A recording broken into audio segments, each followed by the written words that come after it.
नमस्कार, स्वागत है आपका प्रसारण न्यूज नेटवर्क में और मैं हूं आपके साथ रवीक्षा शर्मा। नीलम सेठ की आज की रिपोर्ट में कुल 3 खबरें हैं। आइए इन खबरों पर नजर डालने से पहले आपसे विनती है कि प्रसारण न्यूज चैनल को लाइक और सब्सक्राइब जरूर करें।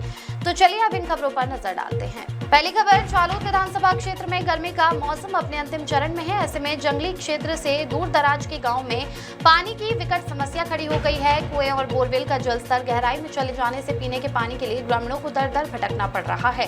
इस स्थिति को ध्यान में रखते हुए 130 जालोद विधानसभा के आम आदमी पार्टी के प्रमुख द्वारा मामलतदार को लिखित ज्ञापन सौंपा गया है।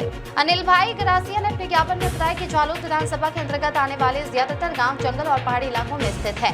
वर्तमान में गर्मी के आखिरी महीने में कुएं और बोरवेल का जलस्तर बहुत नीचे गिर जाने की वजह से स्थानीय लोगों को जरूरत के अनुसार पानी नहीं मिल पा रहा है। इस परिस्थिति में सिर्फ इंसानों के लिए ही नहीं बल्कि पशुपालन पर निर्भर परिवारों के लिए भी अपने पशुधन को बचाना मुश्किल हो गया है। पानी के अभाव के कारण पशुओं के पालन पोषण के सामने बड़ा संकट खड़ा हो गया है। उन्होंने आगे कहा कि गांव के गरीब आदिवासी परिवार आर्थिक रूप से सक्षम न होने के कारण पानी खरीद कर नहीं ला सकते। महंगे दामों पर टैंकर मंगवाना आम आदमी के लिए असंभव है। इस गंभीर स्थिति को ध्यान में रखते हुए ये नम्र निवेदन किया गया है कि प्रशासनिक तंत्र द्वारा पानी की कमी वाले सभी गाँव का तत्काल सर्वे किया जाए और ग्राम पंचायतों के माध्यम से युद्ध स्तर पर टैंकर या अन्य वैकल्पिक साधनों से पानी की सुविधा उपलब्ध कराई जाए। साथ ही ये चिंता भी व्यक्त की गई है कि यदि जल्द ही इसका समाधान नहीं किया गया तो आने वाले दिनों में लोगों की परेशानियों में और ज्यादा इजाफा होगा।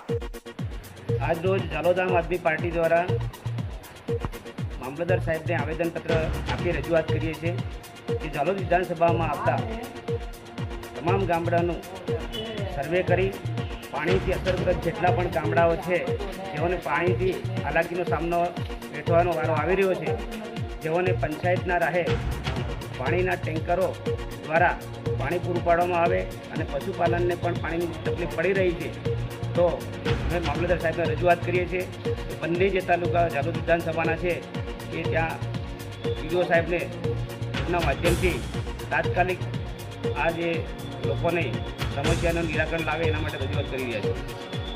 अगली खबर, देवघर बारिया नगर में पिछले कुछ दिनों से लगातार बढ़ी भीषण गर्मी और असहनीय तपन के बीच आज दाऊदी बोहरा समाज द्वारा ठंडी छाछ का निःशुल्क वितरण कर एक प्रेरणादायक सेवा कार्य किया गया और मानवता की महक फैलाई गई। दोपहर के समय चिलचिलाती धूप में सड़क से गुजरने वाले यात्रियों, वाहन चालकों और श्रमिकों को गर्मी से राहत मिले, इस उद्देश्य से ठंडी छाछ का वितरण किया गया। भीषण गर्मी के इन कठिन दिनों में प्यासों को तृप्ति देने के बोहरा समाज के इस प्रशंसनीय कदम की स्थानीय लोगों और राहगीरों ने खूब सराहना की। अगली खबर, दाहोद के पास रोजम और गरबाड़ा में आग लगने की 2 घटनाएं हुई है। गरबाड़ा के एक मकान में और रोजम में खुले में पड़ी घास में आग लगने से नुकसान हुआ है। प्राप्त जानकारी के अनुसार गरबाड़ा के भाभोर फलिया में नानजी भाई वाला भाई राठौर के मकान में पशुओं के लिए चारा रखा हुआ था, उसमें अचानक आग लगने से अफरा तफरी मच गई। आग की सूचना फायर ब्रिगेड को दी गई, जिसके बाद दमकल कर्मियों ने मौके पर पहुंचकर पानी की बौछार कर आग पर काबू पाया। हालांकि तब तक चारा जलकर खाक हो चुका था।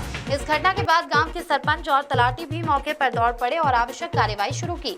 आग की दूसरी घटना रोजम गांव में हुई, जहां खुले में पड़ी घास में अचानक आग लग गई थी। इस घटना की जानकारी भी फायर ब्रिगेड को दी गई। इसके बाद दमकल कर्मियों ने आकर पानी की बौछार से आग पर काबू पाया। आग की इन दोनों घटनाओं में कोई जनहानि नहीं हुई है।